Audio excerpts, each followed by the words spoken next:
WPTV.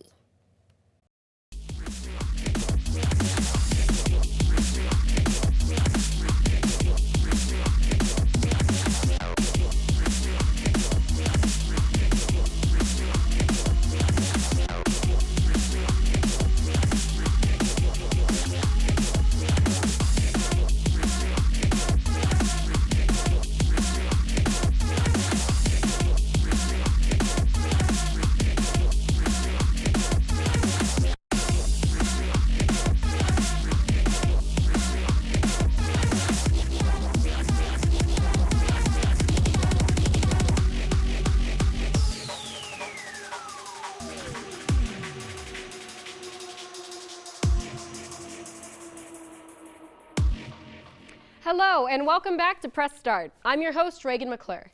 Today we're going to discuss Martin Scorsese's criticism of the MCU and decide if he's gone a little Martin Score crazy. Then we're going to do a lot when we break down the trailer for Dr. Dolittle, which is surprisingly starring Iron Man. And we'll end with a franchise face-off, with the contenders being the OG streaming services, Netflix and Hulu. But first, here's Tiernan Doyle with our news roundup.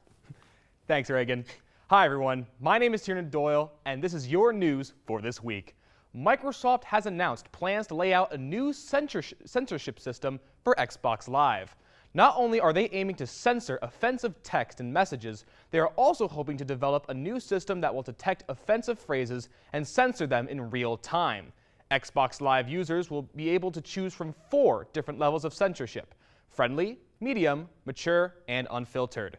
If the system were to flag a message as inappropriate, it would replace the message with a placeholder that could be clicked away if the user wants to see the message anyway. The ultimate goal for Microsoft is to have this wonderful medium come to everybody, and says that the toxicity in the gaming community has no place in the medium. Razer has unveiled a new wireless gaming mouse that it hopes will dominate the competition. The new Viper Ultimate is a lightweight wireless mouse that the company designed for eSport competitions. In an attempt to put their hat in the esports ring, Razer made this mouse 25% faster than any other wireless mouse. It also uses the company's new hyperspeed wireless technology, whose 2.4 gigahertz goodness will help wireless gamers keep up with their tethered mouse brethren. Besides all that, the mouse will also have 8 programmable side buttons and a battery life of up to 70 hours. In December's issue of Superman 18, the Caped Crusader himself is going to reveal his secret identity of Clarke Kent to the public. According to writer Brian Michael Bendis, this is not a trick or an alternate universe situation. This is the new status quo for Superman.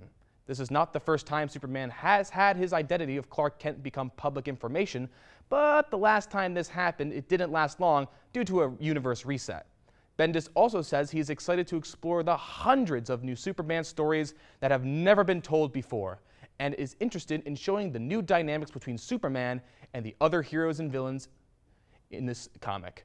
It's been 10 amazing years for Riot Games, with their breakout hit League of Legends paving the way for their success. Little did players know that the company has been quietly at work at 5 new games, their first games in a decade. First, Riot is bringing League to mobile, which has been what fans have most wanted, i.e. screamed about, as well as to console. Then, League's Teamfight Tactics mode will branch out and become a spin-off game on mobile. Finally, Riot will release a card game called Legends of Runeterra, which will be brought to PC and mobile by next year.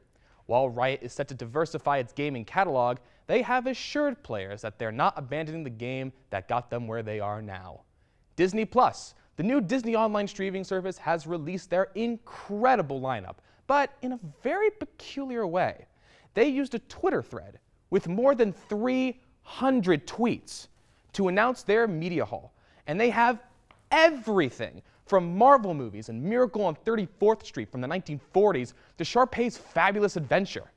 Unfortunately for Marvel fans, they're still having some problems with the rights to some movies. So Superman Homecoming and, for some reason, Iron Man 2 are not available with the service. All in all, this announcement has made Disney Plus a lot more tempting, and it'll be available on November 12th for $6.99 a month. Now the question for you might be, what streaming are you going to give up for Halloween Town? That's all the news for this week. Back to you, Regan. Thanks, Tiernan. Make sure to stay tuned next, where we talk about Martin Scorsese's controversial talk on the Marvel Cinematic Universe.